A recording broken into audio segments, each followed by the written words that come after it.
హైదరాబాద్ నగరంలో మూసీ నది ఉధృతంగా ప్రవహిస్తోంది. ముసారాంబాగ్ వంతెనపై 10 అడుగుల మేర వరద ప్రమాదకరంగా ప్రవహిస్తోంది. ఈ క్రమంలో అక్కడే కొత్తగా నిర్మిస్తున్న వంతెనకు సంబంధించి స్లాబ్ కోసం ఏర్పాటు చేసిన సామాగ్రి కొట్టుకుపోయింది. మరోవైపు చాదర్ఘాట్ చిన్న వంతెనపై నుంచి వరద 6 అడుగుల మేర ప్రవహిస్తోంది. ఇప్పటికే ట్రాఫిక్ పోలీసులు ఈ 2 బ్రిడ్జిలపై రాకపోకలు నిలిపివేశారు. మూసీ పరివాహక ప్రాంతాల్లో నివసిస్తున్న ప్రజలను పునరావాస కేంద్రాలకు తరలించారు. ఎంజీపీఎస్ పరిస్థితిపై సీఎం ఆరా తీశారు. మూసీలోకి వరద పోటెత్తడంతో మహాత్మా గాంధీ బస్టాండ్లోకి నీరు చేరింది. బస్టాండ్ పరిసర ప్రాంతాలు చెరువులు తలపిస్తున్నాయి. దీంతో ప్రయాణికులు అక్కడే చిక్కుకుపోయారు. ఎంజీపీఎస్ లో పరిస్థితిపై సీఎం రేవంత్ రెడ్డి పర్యవేక్షించారు. ప్రయాణికులను సురక్షితంగా బయటకు తీసుకురావాలని పోలీస్, హైడ్రా, జీహెచ్ఎంసీ అధికారులను ఆదేశించారు. ఉస్మాన్ సాగర్, హిమాయత్ సాగర్ జంట జలాశయాల గేట్లు ఓపెన్ చేయడంతో మూసీ నది ఉప్పొంగి ప్రవహిస్తోంది. వరద మోత మోగుతూ ఒక్కసారిగా వరద నీరు రావడంతో మూసీని ఆనుకొని ఉన్న బస్తీలు బురదమయమయ్యాయి. కాలనీలు మునిగిపోవడంతో జీహెచ్ఎంసీ అధికారులు, పోలీసులు అక్కడికి చేరుకుని ప్రజలను తరలించే పనిలో పడ్డారు. బస్తీవాసులు ఉన్నట్టుండి ఇల్లు వాకిలి వదిలి పునరావాస కేంద్రాలకు వెళ్లాల్సిన పరిస్థితి వచ్చింది. మూసీ నదిలో పెరిగిన నీటి ప్రవాహంతో జీహెచ్ఎంసీ అధికారులు అప్రమత్తమయ్యారు.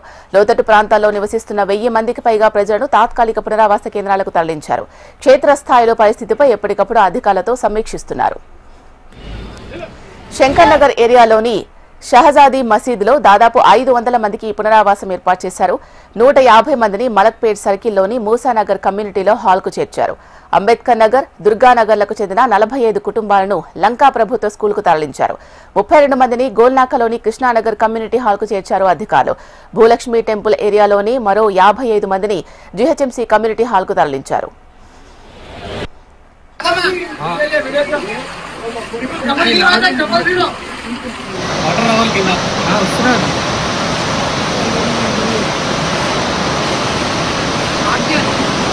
నేనే షార్ట్ చేసుకోవచ్చు తర్వాత సైడ్ తిరుగు.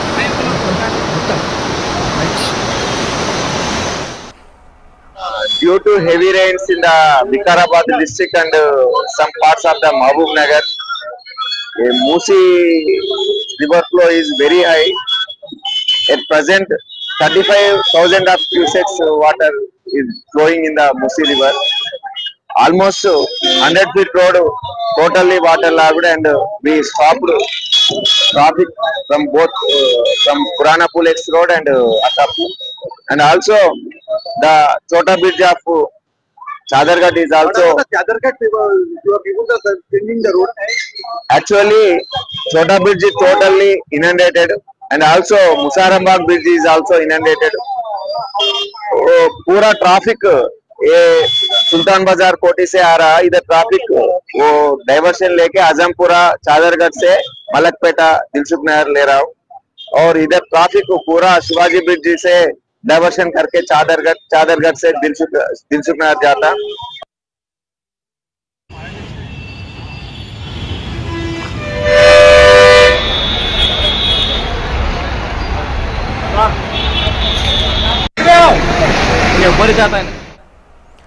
ముసారాంబాగ్ బ్రిడ్జ్ వద్ద పరిస్థితికి, అలాగే వరదలకు సంబంధించి మరింత తాజా సమాచారం మా హైదరాబాద్ బ్యూరో చీఫ్ రమణ అందిస్తారు. రమణ, ప్రస్తుతం ఏంటి అక్కడ సిచ్యువేషన్, పరిస్థితి ఎలా ఉంది? ప్రజలను ఎక్కడెక్కడికి తరలిస్తున్నారు? ఎక్కడెక్కడ పునరావాస కేంద్రాలు ఏర్పాటు చేశారు? ఇలా అంటే జంట జలాశయాల నుంచి భారీగా వరద నీరు అంటే కిందికి విడుదల చేస్తూ ఉండడంతో మొత్తం మూసీ పరివాహక ప్రాంతాల్లో చాలా తీవ్రమైన జల దిగ్బంధంలో చిక్కున్నాయని చెప్పాలి. ఎంజీబీఎస్ బస్ స్టాండ్ కూడా ప్రస్తుతం మొత్తం నీట మునిగింది. దాంతో ఆ లోపల ఉన్న ప్రయాణికుల్ని మెల్లమెల్లగా అందరినీ కూడా రాత్రి నుంచి కూడా రెస్క్యూ చేసి వాళ్ళందరినీ బయటకి తీసుకొస్తున్న పరిస్థితి కనిపిస్తోంది. మనం విజువల్స్ లో చూడొచ్చు. ఎంజీబీఎస్ లో కూడా ఎవరైతే చిక్కుకున్నారో వారిని కూడా ఈ డిఆర్ఎఫ్ బృందాలు, జిహెచ్ఎంసీ ప్రత్యేక బృందాలు వారిని బయట తీసుకొస్తున్నాయి. ఇక అక్కడ శంకర్ నగర్, మూసా నగర్ ఆ ప్రాంతాలన్నీ కూడా మొత్తం అన్ని ఇళ్లలోకి వరద నీరు చేరుకుంది. అయితే ఇంత పెద్ద స్థాయిలో వరద వస్తుందని మాత్రం ఎవరు ఊహించలేదు. అటు పురాణాపూల్ జియాగూడ 100 ఫీట్ రోడ్డు రాత్రి నిన్న సాయంత్రం నుంచే మూసేశారు. చాదర్ఘాట్ చిన్న వంతెనపై దాదాపు 6 అడుగుల మేర నీరు ప్రవహిస్తుంది. ఇక ముసారాంబాగ్ బ్రిడ్జి మీద అయితే పరిస్థితి చెప్పడం లేదు. 10 అడుగుల మేర అక్కడ వరద ప్రవహిస్తుంది. చుట్టుపక్కల ఉన్న ఇళ్లలో కూడా నీరు చేరుకుంది. అయితే రాత్రి చాలా మందిని అక్కడ నుంచి సేఫ్ జోన్లకి అంటే షెల్టర్ జోన్లకు వారిని తరలించారు. అక్కడ వారికి ఆహారం, వాటర్ కూడా పంపిణీ చేశారు. అయితే ముందస్తు సమాచారం ఇవ్వలేనటువంటి కొంత ఆందోళన అయితే స్థానికుల నుంచి వ్యక్తం అవుతోంది. అంటే ఇంత పెద్ద మొత్తంలో గేట్లు విడుదల చేస్తున్నప్పుడు, రిలీజ్ చేస్తున్నప్పుడు కనీసం ఇన్ఫర్మేషన్ లేదా, అంత అప్రమత్తంగా అధికారులు లేరా అనేటువంటి ఒక ఆరోపణ అయితే స్థానికులు చేస్తున్న పరిస్థితి కనిపిస్తుంది. మనకు నార్సింగి మంచిదేవుల నుంచి మొదలు పెడితే ఇప్పుడున్న ఈ పూర్తిగా అంటే బోడుప్పల్ వరకు దాదాపుగా మూసీ పరివాహక ప్రాంతాలన్నీ కూడా అత్యంత ప్రమాదకర పరిస్థితులు అని చెప్పాలి. చాలా తీవ్రమైన వరద ప్రస్తుతం ఉప్పొంగుతోంది. ఎక్కడ చూసినా మనకు వాటరే కనిపిస్తుంది. ప్రస్తుతం ఆ పరిసర ప్రాంతాల్లో ట్రాఫిక్ ఆంక్షలు కొనసాగుతున్నాయి. అయితే ఇక ఎవరైతే షెల్టర్ జోన్లకు తరలించారో షెల్టర్ జోన్లకు సంబంధించి అక్కడ సరైన సౌకర్యాలు లేవంటూ కూడా అక్కడ ఉన్నటువంటి జనాలు ఇబ్బంది పడుతున్న పరిస్థితి కనిపిస్తుంది.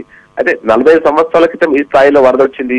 ఈ మధ్య కాలం ఇలాంటి వరదలు చూడలేదు అంటారు. అయితే మనం చూస్తున్నాం కుండపోత కురుస్తున్న వర్షాలతో దాదాపు చాలా రోజులుగా వర్షాలు కురుస్తున్నాయి. అందులో ఎగువ ప్రాంతాల్లో కురుస్తున్న వర్షాలతో జంట జలాశయాలకు భారీగా వరద నీరు చేరడంతోనే ఈ పరిస్థితి వచ్చింది. ఇప్పుడు వర్షం ఒకవేళ ఆగపోతే మాత్రం పరిస్థితి మరింత దారుణంగా ఉంది. ఎందుకంటే ఈ రోజు ఇప్పటికే తెలంగాణకు రెడ్ అలర్ట్ జారీ చేశారు. అందులో హైదరాబాద్ తో పాటు హైదరాబాద్ పరిసర ప్రాంతాల్లో కూడా భారీ వర్షం ఛాన్స్ ఉంది. ఈ క్రమంలో కొంత ఆందోళన వాతావరణం అయితే ప్రస్తుతం నగర వ్యాప్తంగా ఉంది. ఇప్పటికే సీఎం అందరినీ కూడా అన్ని శాఖల అధికారులను అప్రమత్తం చేశారు. అందరూ ఫీల్డ్ లోనే ఉంటూ ఎప్పటికప్పుడు ఇబ్బందులు తలెత్తకుండా చూడాల్సిన అవసరం ఉందని చెప్పారు. ఇక ఈ జంట జలాశయాలకు సంబంధించి అయితే ఈ స్థాయిలో గేట్లు ఎత్తివేసినటువంటి పరిస్థితి మనం ఈ మధ్య కాలంలో చూడలేదు.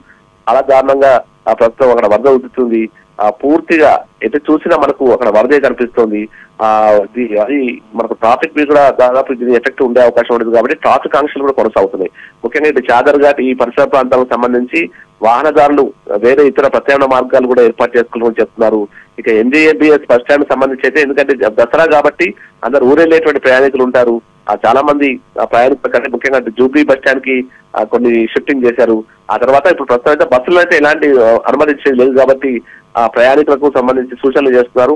ఒకవేళ ఇక్కడ ఎవరైనా రిజర్వేషన్ చేసుకున్న వాళ్ళన్నా కూడా మనకి వేరే ప్రాంతాల్లో వారిని పికప్ చేసుకునే విధంగా ఏర్పాటు చేస్తాం. దానికి సంబంధించిన మెసేజ్లు వస్తాయి, కొంత వెయిట్ చేయాలని కూడా కోరుతారు. ఇప్పుడున్న పరిస్థితులు అయితే వరద తగ్గుముఖం పట్టే పరిస్థితి కనిపించడం లేదు. ఇంకా అంతకంతకు పెరుగుతూనే ఉంది కాబట్టి ఇక పరిస్థితి తీవ్రమవుతున్న పరిస్థితి కనిపిస్తుంది. ఇక మళ్ళీ వర్షం పడితే మాత్రం సిచ్యువేషన్ మరింత దారుణంగా మారే అవకాశం ఉంది. ముస్తారాంబాగ్ బ్రిడ్జ్ పైన ఆల్రెడీ కొత్తగా కడుతున్న బ్రిడ్జికి సంబంధించినటువంటి పార్ట్స్ అన్ని కూడా కొట్టుకుపోయాయి. అక్కడ కోటి రూపాయల పైగానే విలువ చేసే సామాగ్రి కొట్టుకుపోయిందని చెప్తున్నారు. అక్కడ ఆల్రెడీ రాకపోకలు నిలిచిపోయాయి. ఇక చాదర్ఘాట్ బ్రిడ్జ్ పై రాకపోకలు నిలిచిపోయి మొత్తం ఆ పరిసర ప్రాంతాలన్నీ కూడా మాకు ఎటు చూసిన నీరే నీరు అన్నట్టుగా మొత్తం జల దిగ్బంధంలో కాలనీ వాసులు పూర్తిగా ఉండిపోయారు. కొంతమంది రాత్రి కూడా కొంతమంది అక్కడ ఖాళీ చేయకుండా ఉన్నప్పుడు పోలీసులు GHMC స్టాఫ్ అక్కడికి వెళ్లి వారందరినీ కూడా అత్యంత అంటే వారి బలవంతంగా వారు అక్కడికి తరలించే ఏర్పాట్లు అయితే చేశారు.